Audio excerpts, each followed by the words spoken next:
Hello, ladies and gentlemen, and welcome back to another edition of Deep Into the Heart of Wrestling. My name is Mike Larkin, and joining me today, as always, is the one, the only, crazy-eyed one himself, Mr. Robert Davis. How are you, Robert? I'm good. How you doing, sir?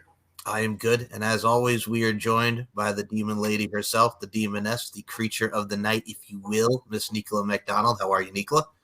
Hello. I'm all good. First off, Merry Christmas, even though that was like days ago and forgotten about now. But anyway, hi. Yeah, Merry Christmas, Happy Holidays, everybody. I mean, Merry Christmas, yeah.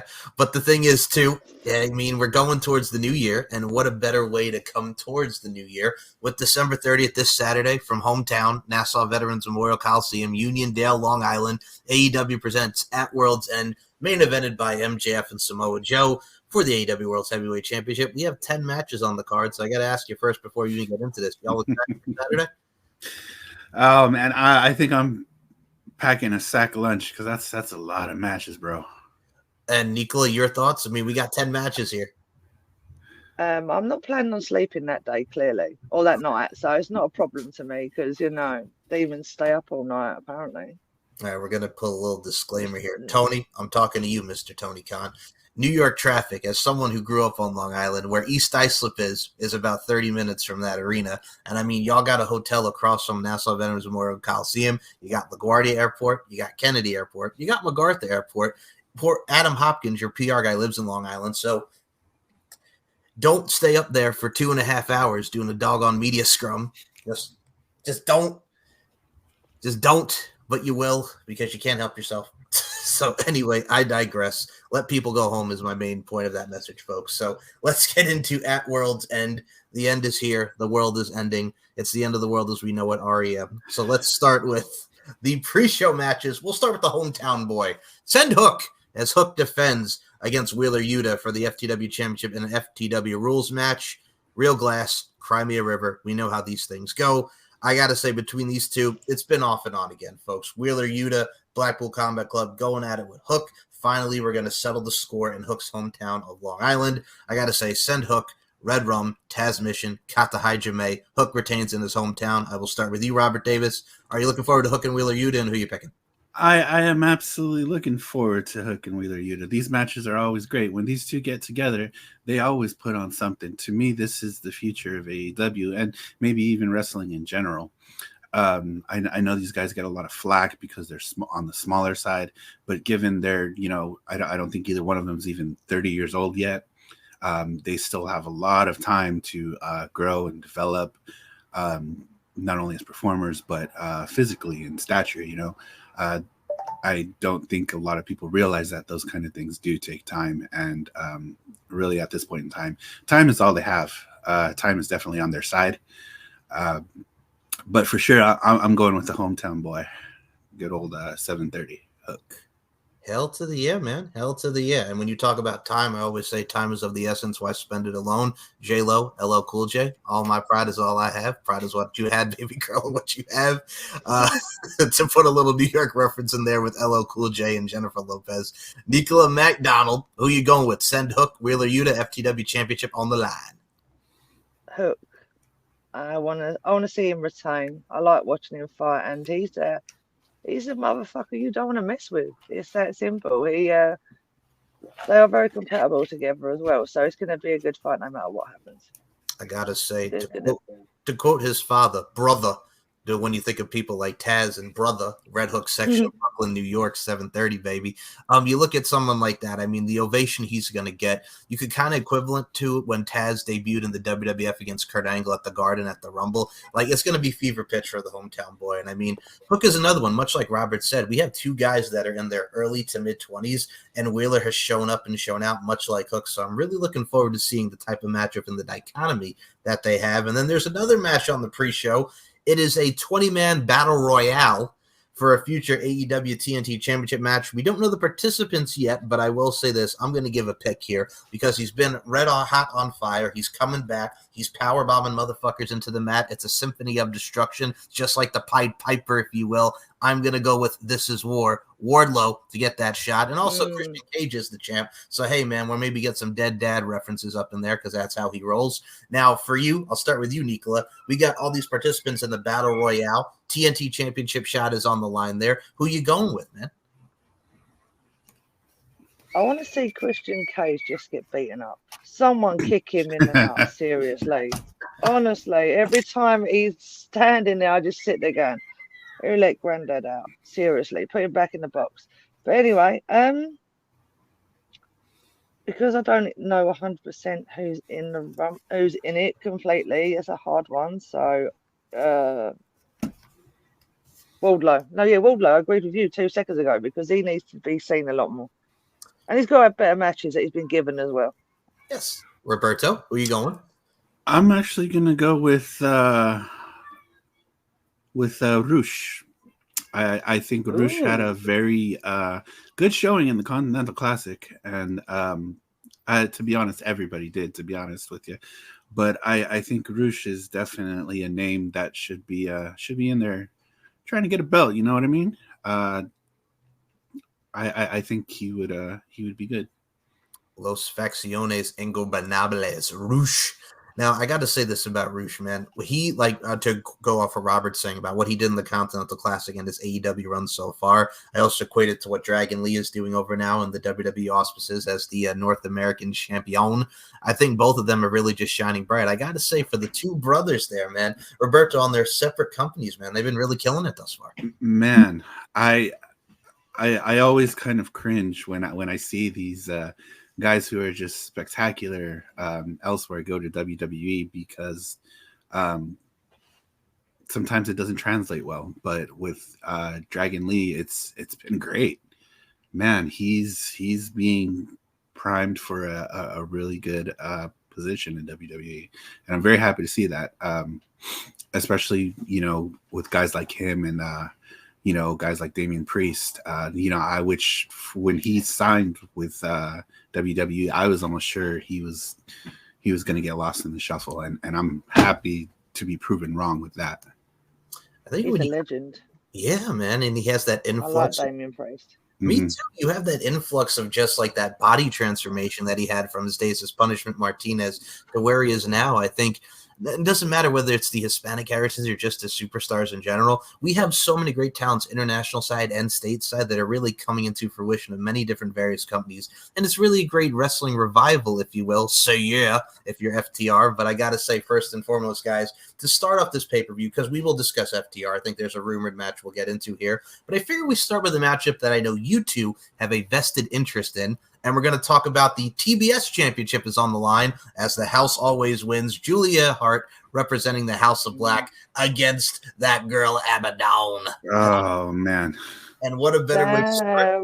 I got to go with that's going to be a tough one for me. I got to go with Real the tough start here, Nicola. I got to start with you here, Demoness. Who you going with, Julia Hart or Abaddon? Right, so this is really tough because I like both. I really like both. But the demon in me is going with Abaddon.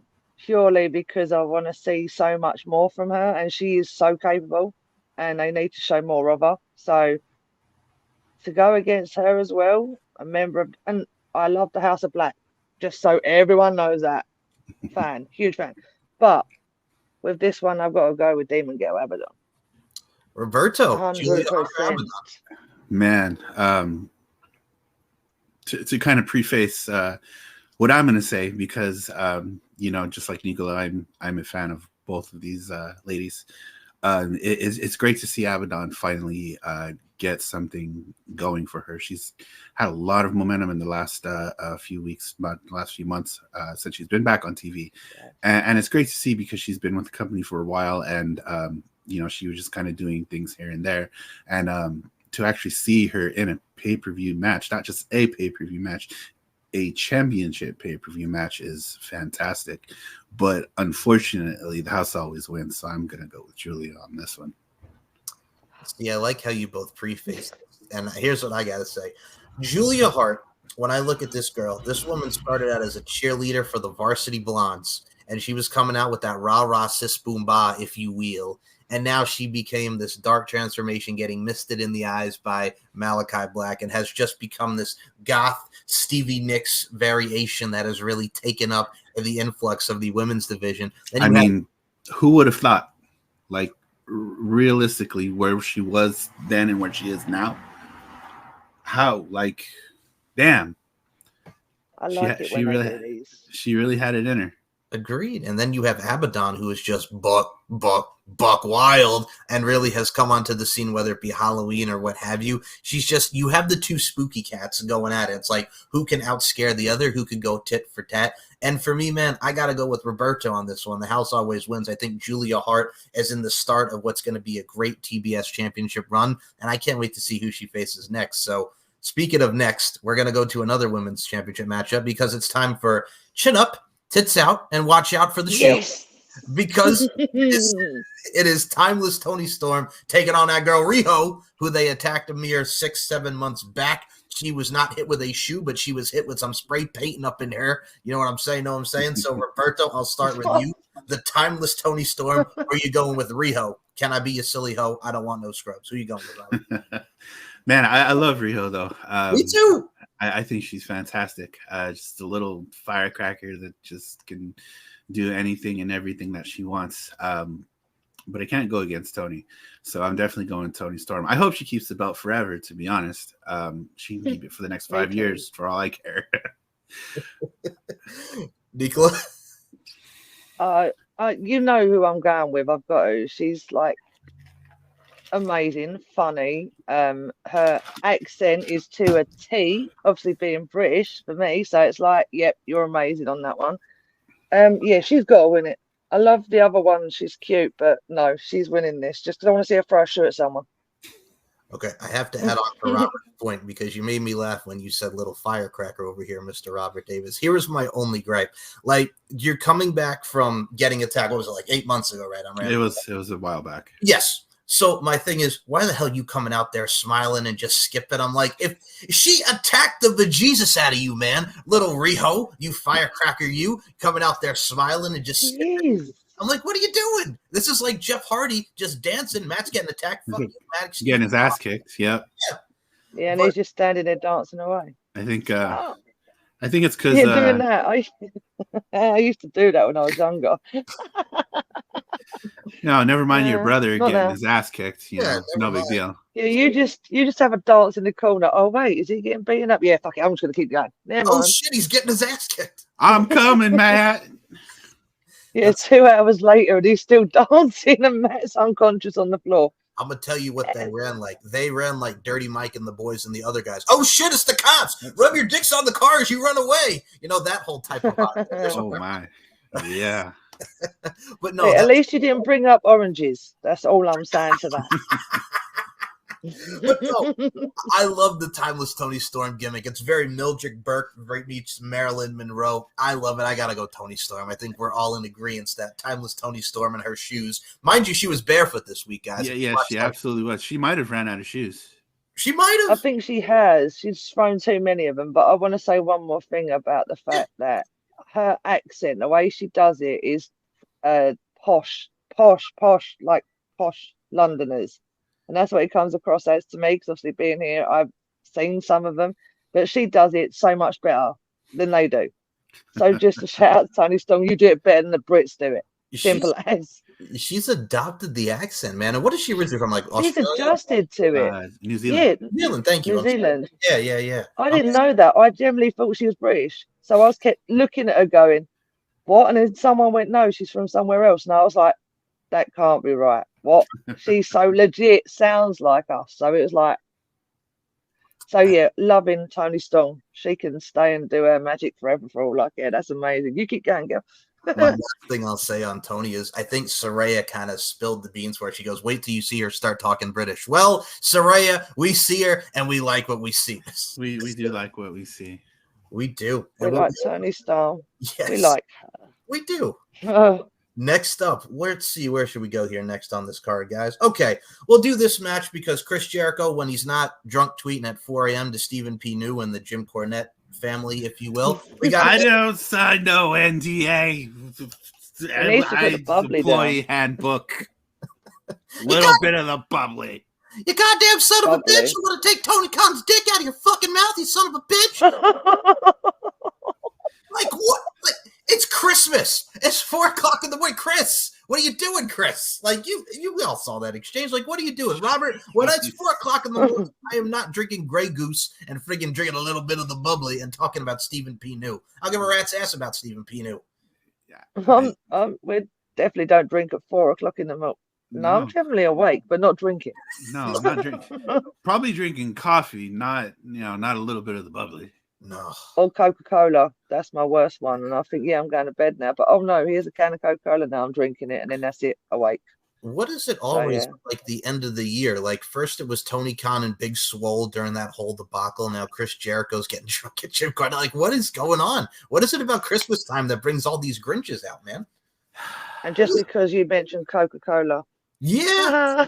Product placement. I like your style. Okay. All right. But yeah, no. So we have an 8-man tag because when Chris Jericho's not drinking a little bit of the bubbly at 4:00 in the morning, we have an 8-man tag now, and unfortunately, due to Kenny Omega's illness and the diverticulitis, it has now turned into an 8-man tag. It is Ricky Starks, Big Bill, and the Don Callis family, Konosuke Takeshita, and the Powerhouse Hobbs against Les Sex Gods, the reuniting of Chris Jericho and Sammy Guevara, and Sting, and the one and only Mr. Darby Allin. Roberto, it's an 8-man tag. Who you going with, boy? When we were watching Dynamite last night, after the whole segment and the whole exchange, myself and the TSK boys, we were actually hoping it would be turned into a triple threat tag match. We were hoping to see Darby and Sting, Les Sex Gods, and then against Big Bill and Ricky Starks. And about 20 minutes later, we didn't get that, so we were just like,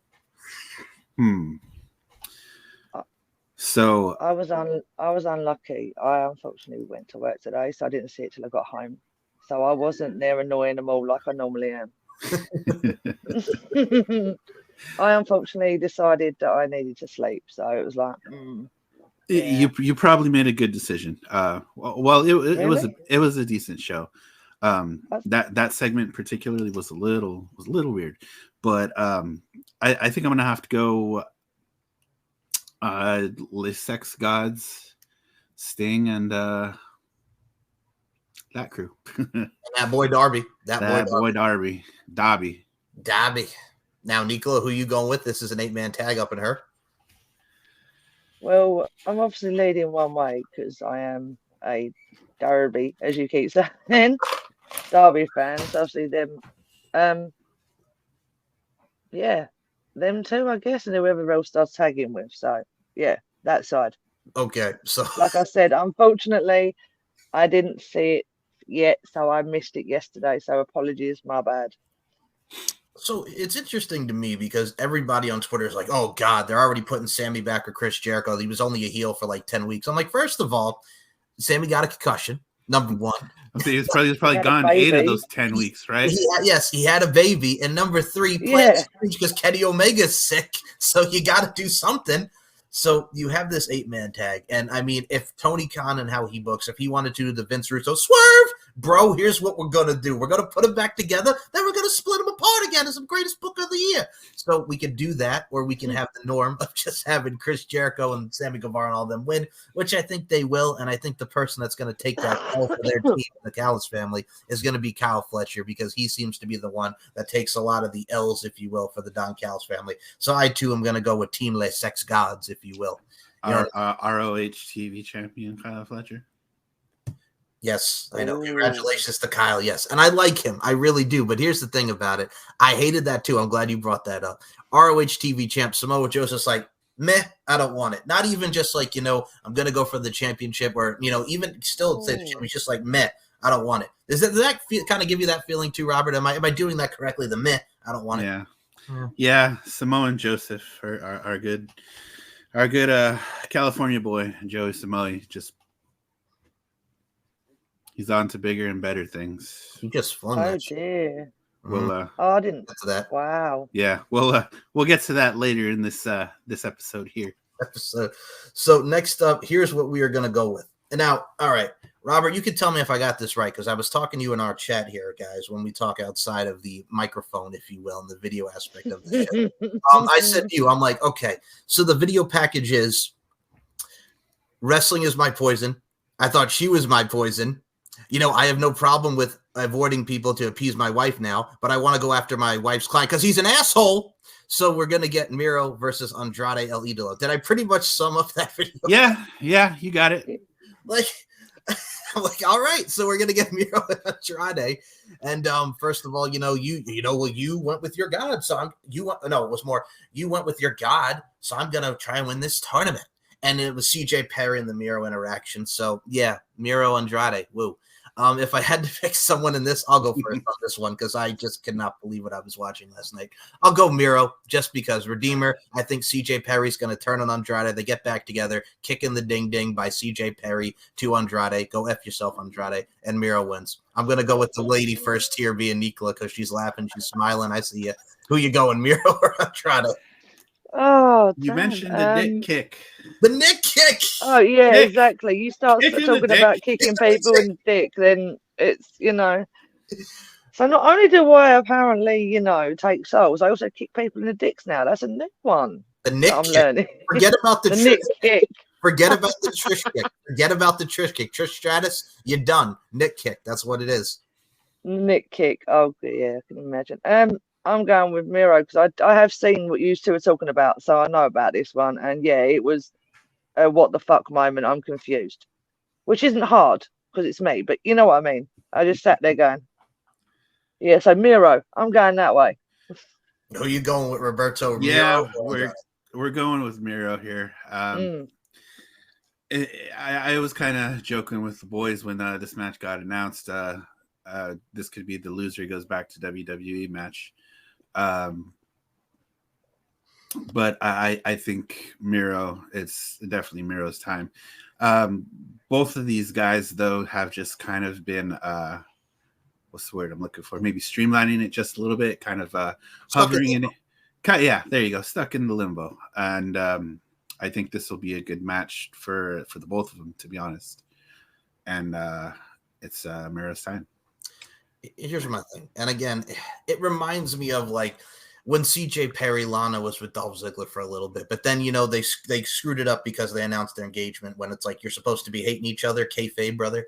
And then now we have CJ Perry with Andrade. It's like, whatever, you know what I'm saying? They're doing the whole thing. And, you chose your God. I'm going to choose my clients. I'm going to go here. I'm going to go there. I'm going to go everywhere. And it's driving Miro nuts, but it's not supposed to drive him nuts. I don't know. Whatever it is, I'm going to say right now, to use the Italian word, it's facocketed, if you will. And for my Italian peeps out there, y'all know what I'm talking about. So I'm going to go with Miro as well, Redeemer. Going to hit you with that game over, and it's a wrap. And speaking of a wrap, we're going to tie a bow on this feud here because after a year of not touching, we're going to come back to it now. Keith Lee said some things, and Swerve said, I bet I'll see you at World's End. Swerve Strickland, Keith Lee, the Swerve Meister. Yes, I'm going to call him the Swerve Meister, not to be confused with the Stiff Meister like it's American Pie. The Swerve Meister, Swerve Strickland, is on fire, and I'm going to say he gets that win over that boy Keith Lee. Nico, I'm going to start with you. Are you swerving when you drive? Are you swerving when you drive? Swerve or Keith Lee? Yeah, I think so. I agree with you 100%. But yeah, I'm always swerving. Who's not swerving? Seriously. Roberto. Yeah, that's my Swerve or Keith Lee. As much as I like both of these guys, Keith Lee has been getting dragged online just tremendously lately. And it's unfortunate because of, things that he had going on at the tail end of his WWE run, catching COVID and almost dying, which I can relate to a few times. I understand the plight of trying to come back from that. It does take an immense toll on your body, and it really has no respecter of persons. If you're an athlete or not, it will fuck you up. And unfortunately, it did that to Keith, and that's why I think that he's not doing much now. But to see them kind of reignite this feud and kind of finish it, because they did kind of start it and then they just kind of left it alone for like a year. And so now that we're going to kind of get a resolution on it, got to go with Swerve. The man is on fire right now.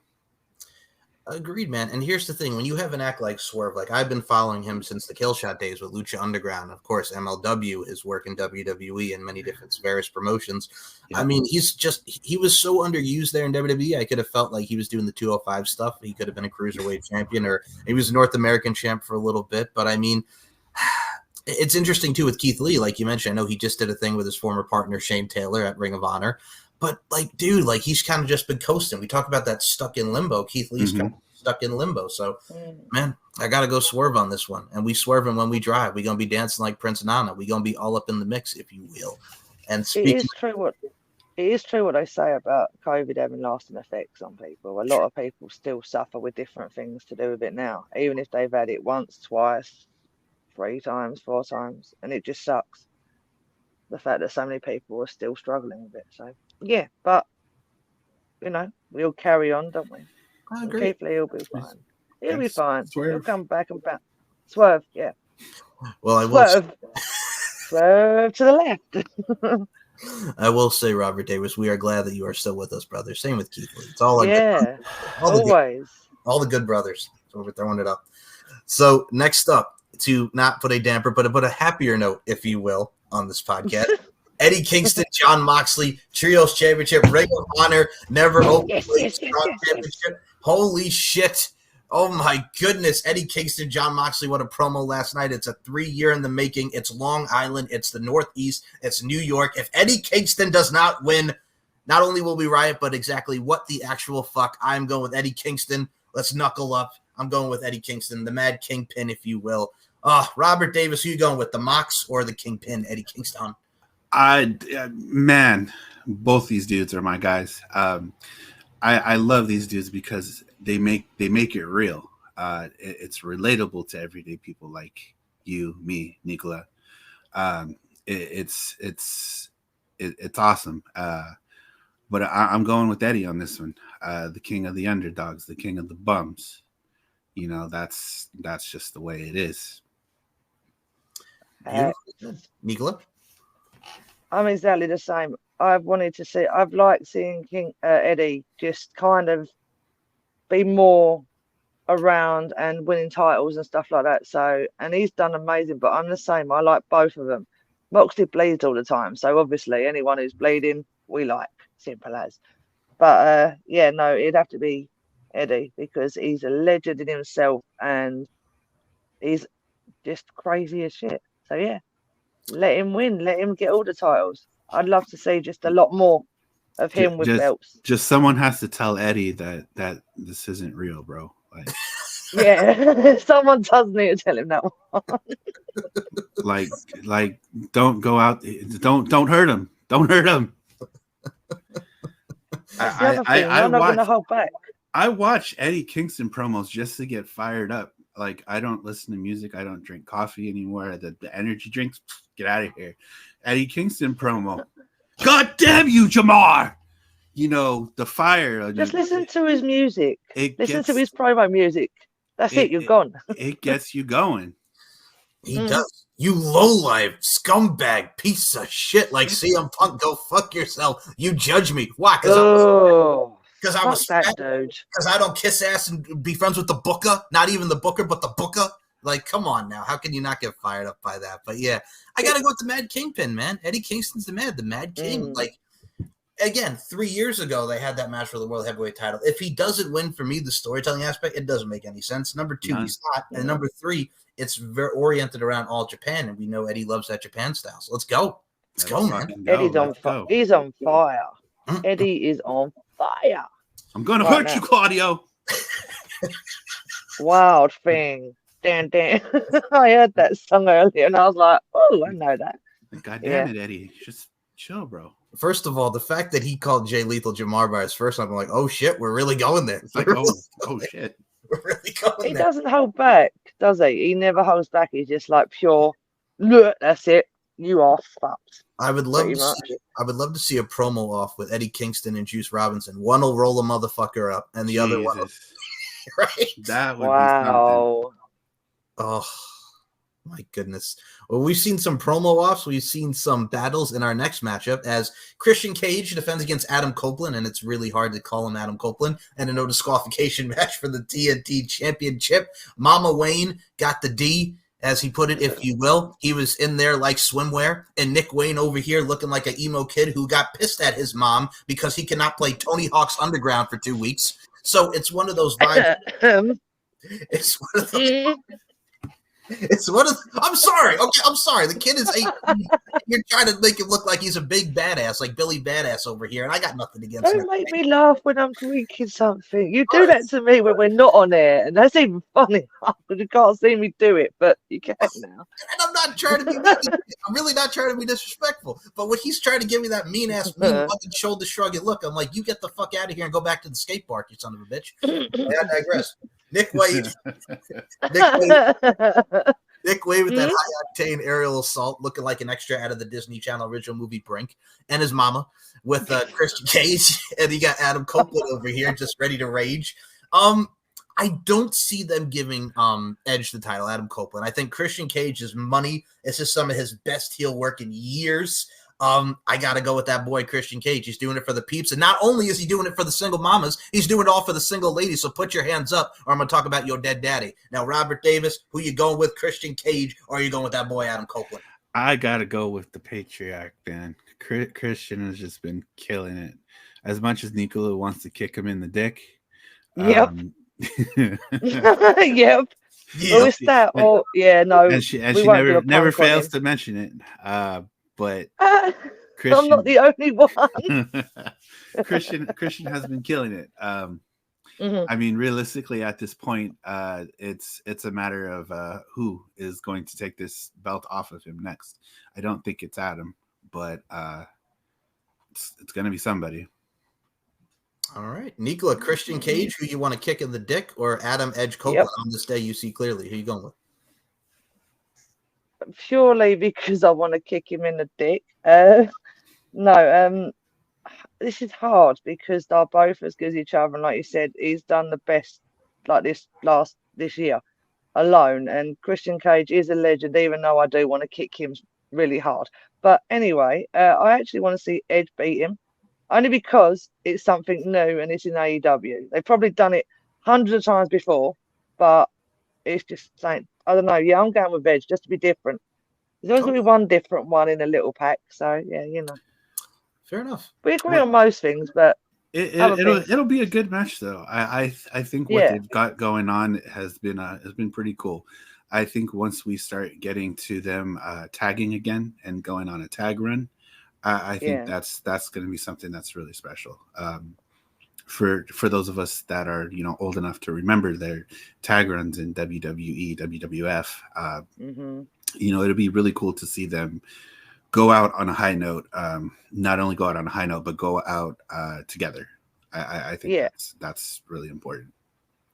So I'm liking all the fuck yous though. That is funny. After every fuck you, or go fuck yourself. Go fuck yourself. Go fuck yourself. Okay. So I just like to add. I like to add two final things before we get to this main event and a rumored match. I got to add this because Nicolas talked about dick kicking over here. Hashtag blue balls. What she wants to do to Christian. Hashtag blue balls. Just that's what it is. That's what it is.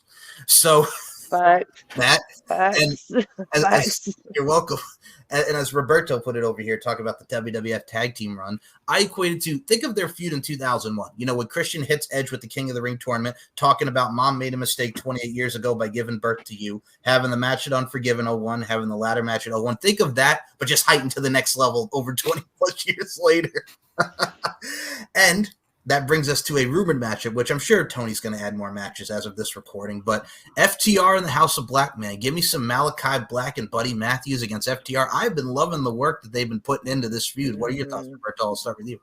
Yeah, man. I could watch this every week. We talk about this pretty frequently in the TSK chat that House of Black and FTR are two teams that we could watch every single week and probably not get tired of it. They don't even necessarily have to face each other every week, but just the fact that we get this team in House of Black who just has this aura and this mystique and the presentation and the presence about him. Everything is just so freaking cool. Like, we need more of it. I know Malachi had that back injury that was pretty serious, that he was even contemplating retirement. So I kind of understand why they're not on TV as much, but damn, give us more. Give us all of it. Agreed. Nicola, what are your thoughts on FTR and the House of Black? I love them both. I'm House of Black, but they are both amazing. When I watch, because obviously, I agree with Robert, you could watch that all the time. No matter what, every week, if you see the House of Black or you see FTR, you're just glued and you're like, what the? And obviously, House of Black, I'm drawn to in a big way. So, everything, the persona, the darkness, what they're about, what they want to achieve, you're drawn in by both people. But we know a little bit of something about that, don't we? Yeah, we do. Me and you seem to have a little bit of expectations going on. Yeah. So you're just our. I'm just the mortal trying to survive. That's what I'm. You survive, don't you worry. You're fine. It's the rest of the world that's got to be worried. I bow, man. Yeah. Oh man. But no, House of Black, 100%. Just because, like we said, everything about them you're drawn to, and obviously. I'm right there with you. And what's the sitch possible over here with Robert Davis? I'm going to go with House of Black over FTR if that match does occur, which I'm sure it will. But here's my thing. Before we get to the main event, I'm going to channel my inner Action Andretti right now. See, I can't make you laugh and make you choke on your drink, but you two do it to me. I saw him do that for the first time last night, and I was just like, bro, what? I even look, bro. All right, we're gonna mention this real quickly because that's the reaction I had. What? He's drinking this freaking water bottle, then he just hydration. What the fuck? Because I know you didn't see it, Nicola. He took the water bottle and just crushed it into his mouth, drank all the water in one hit, and he said hydration. Hydration. And he just throws about hydration. What the fuck is wrong with that dude? I don't know. Oh, God, he went from the 1, 2, 3 kid to hydration. I don't know what that was. And mind you, I've seen Top Flight and him do their thing as a trios. But if that's his new thing, that he drinks the water and just crushes it and says hydration, okay, I guess. Sure. Imagine doing that shit with something like this. You just break your face or your teeth or something. But yeah, all right. Why not? Yeah, it was kind of wild. To put a visual on this, and Roberto, I got to add to your point. It's like Boy Meets World when Corey Matthews is trying out for the wrestling team, and he has the can and he posts on his head, but it's not an empty can; it's full of Coke. That's what that was. That's exactly what that was. Exactly what that was. Okay. Fucking. I'm so glad I missed that one. Yeah, that kind of stopped us all. We were just like, okay, Aquaman Action Andretti.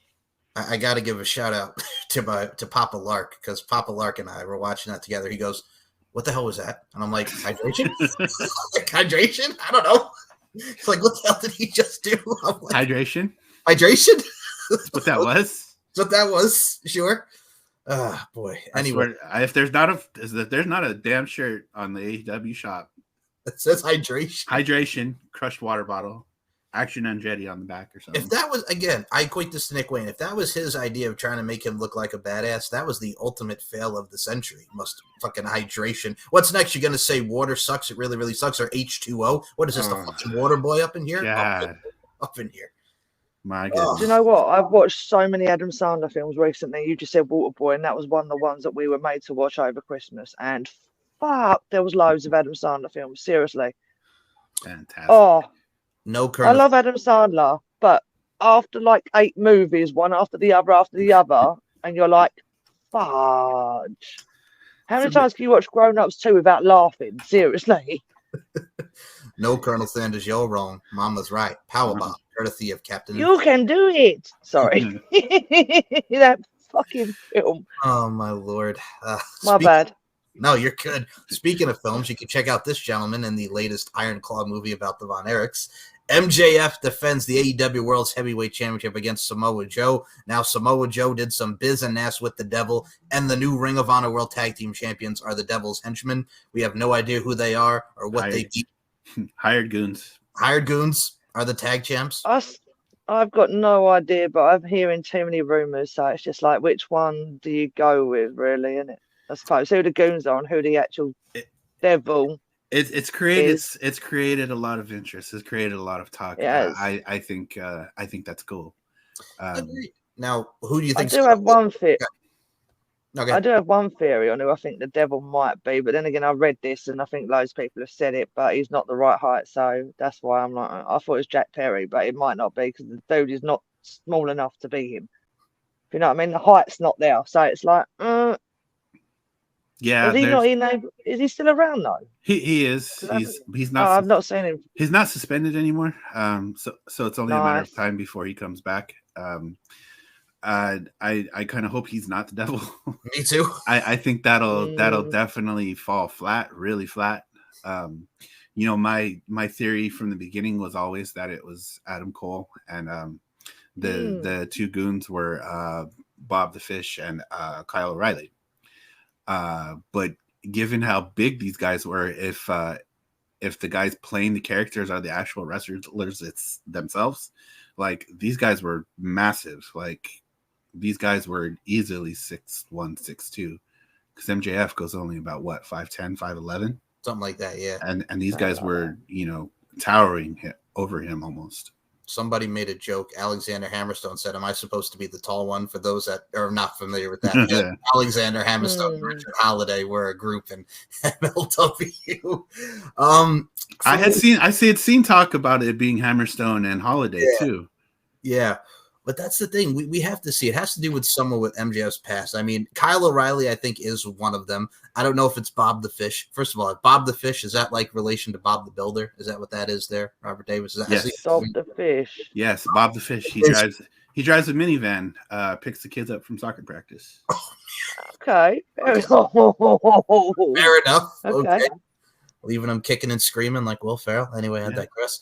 So MJF and Samoa Joe. Now, I'll start with this one just because Long Island boy representing, and also number 2. It's the bidding war of 2024. Do we have Samoa Joe take it? And has MJF, he's always been out there. Maybe he's signed with AEW, maybe he's not. He said he has, he said he hasn't. We don't necessarily know. For me, I think he's still going to stay with AEW. I'm going on a hunch just because of like what they're having him do creatively, babyface, what have you. But we shall see. But for me, I don't see him losing in his hometown. Tony Khan's very good about people winning in their hometown. So I don't think, and I don't want to, first of all, it's not going to be like if Cena wins, we riot, or if MJF loses, we riot. I think it's going to be MJF somehow, some way is going to overcome Samoa Joe. Who are you going with, Roberto? I'll start with you, MJF and Samoa Joe. Oh man. This has definitely been a tough one. Ever since this match was announced, it was just like, damn, this can literally go either way. Because if Max is really leaving, like this would be the perfect time to get the belt off of him. The pay-per-view's called the world's end. This is literally the end of the world for MJF and AEW, if that's the case. But Joey Samoa, he's a California hometown boy, Huntington Beach. So you got to root for the hometown boy, but at the same time, it's just like there's so many things going on here. And then with the whole devil thing, it's just like, you think about Adam Cole telling Max, trust him, trust Joe. So this is just like, is Adam the devil? Like, then you got Roddy in the Kingdom, playing his conspiracy theorist role. And it's just been a fun little storyline, but I'm have to go with Max. All right. Because Nicola. I don't see him leaving AEW. Same, dude. Nicola, MJF or Samoa Joe? So with me, I was never always big on MJF. I have been recently because I actually like him not being an arsehole all the time, which is quite cool. Even though that is his persona in general, and that's what he does, which he's really good at. It's more dick, more kicks in the dick for Christian. Yeah. Sorry, Christian, you're just gonna get kicked in the dick. It's that simple. But I like Joe, and I was lucky enough to see Joe live in when he was in Impact and when they were in the UK. And seeing him live is so much different from seeing him on the TV. He is a lot more freaking brutal. And also, I love how when he's doing his matches, he's always like giving the middle finger, or like we saw in the UK when he was against I've forgotten his name. You know, that twat. Anyway, whatever. Not the point. That Yeah, we got there in the end. Jesus. When I see the picture in my mind of him doing the senton going like this. Yeah. Yep. That's what I mean. And he did it. That was probably the best picture of 2023. Like somebody. You know, I saw him do that against Kurt Angle when they first did cage matches here, and he was doing it then, and it was so much fun to watch him. So yeah, MJF is gonna win, but I don't think Joe should have the title though yet. Or for some reason, I don't feel like he's the right person to have it off of MJF. Yeah, I don't know why, but either way, it's gonna be a good match. Yeah. You had me at that twat. Okay, so well, it was mentioned earlier. We quickly cut it off really quickly, and I was like, you didn't let me call him an arsehole, so I got it in then. it reminds he who shall not be named. He whose name is just constantly coming up, but no one cares. Oh boy. Okay, so. I'm coming for you. Anyway, when it comes to this matchup, like I think we're all in agreement on MJF, but everybody has been all over Twitter. And since you mentioned the UK, I'm going to mention your boy Bully Ray. So everybody's comparing to what happened with the henchmen, if you will, of the devil to the goons with the aces and eights of Garrett Bischoff. Oh my and days, I remember them. All of them, the ices. Don't say it, Mike. I know what you're going to bring up. Don't do it. I'm gonna, man. You're your boy, Bully Ray. Don't do it. This is what I think of you, sir. This is what I think of you, Bully Ray. Go fuck yourself. Yeah, I know. Have I got to tell the story though, or is it just? No, just say it. Say it. All right. Okay. So when I went to see Impact, we'd been. Okay, I don't drink anymore, but I had been at that point, and the Ace and Eights were literally coming like underneath. We was at this barrier at the top, and they came out from where we was basically above where they came out. And as they came out, they've gone and done our match. But as they're walking back, everyone's booing them, and me being the dickhead I am, I stood there and was swearing at Knox, swearing at Bully Ray, swearing at Devon, swearing at all of them, and they just waved. And in the end, my drunk ass was just like, hi, but at the same time, I was just doing this the whole time. So, yeah, that was embarrassing. I was younger, naive, and stupid. And I don't drink anymore for this reason. But I do swear at people still. People get a middle finger, but not in that sense. Was that the same show that you found James Storm in the trash can? Yes. Yeah, it was. Yeah, he was in the bins. Because he'd apparently been drinking I don't know, maybe the UK beer, whatever, and he got a bit much, and he was out cold in the trash. Sorry about somewhere. Your damn luck. That was too much of the boozer cruiser. That was too much of the boozer. But then he got up and just walked back in. It was like, holy fuck, dude, what? How do you do that crap? But yeah, anyway, I had some fun stories at Impact when I went and saw him. Oh my. But the Ace and Eights of me swearing at them, yes, I apologize. No, I don't. You deserved it. James Storm and the Boozer Cruiser. Yeah. Out in the okay. Now I got to just say this, and one last thing about MJF. I kind of equate his babyface run to like Mr. Kennedy in 2010, where he's the assholes and the scumbags. We are scumbags. We are assholes. Yeah, scumbags. That's what it reminds me of. Oh Lord. But that's wrestling for you, folks, and that is AEW at World's End at the Nassau Coliseum, December 30th. Check it out. Saturday, baby. Bleacher Report, wherever you get your pay-per-view and streaming needs. Guys, I always love doing these shows with you, but we will be back with our TNA FW war and the reemergence and the overall intertwining and the overall merger with TNA and Global Force Wrestling, which it's funny as we're recording this. It is the reemergence of Global Force Wrestling tonight in Nashville, Tennessee. The return that we all did not want with Jeff Jarrett, Scott Steiner, the natural Chase Stevens, and many more. Will there be tortillas? You're ruining the joke, man. I was pulling you into this, man. Hold on a minute. You jumped the gun, Davis. I was going to say, so the next episode is TNA GFW War in 2015, the merger of TNA and GFW. And, of course, we're going to talk about Jeff Jarrett. Robert Davis, are you ready to stand up with me? Let's do it. Ready? Mi amigos, tortillas, mi amigos, mi amigos. We're going to be talking about that. What are you two doing? We're throwing the tortillas. Okay. To our amigos. To our amigos. Don't throw them any this way, because I'll throw them back at you. Yes, we will talk about Jeff Jarrett's drunken mishap at AAA back in the day at Triple Mania, throwing the tortillas to his amigos. All Jeff Jarrett needed to say in that moment was, I do it for the little peoples, and he would have been Nacho Libre in its finest. All right, anyway, digress. Guys, thank you so much for checking out this prediction show. Thank you for checking out another edition of Deep Into the Heart of Wrestling. I'm going to go have a burrito. I'm going to have some tortillas, and I'm just going to do it up like a tip cup, say what. Check out AEW Saturday at World's End. For Robert Davis, for Nicola McDonald, we will see you in the next episode, and fuck you, Bully Ray. Good night, everybody.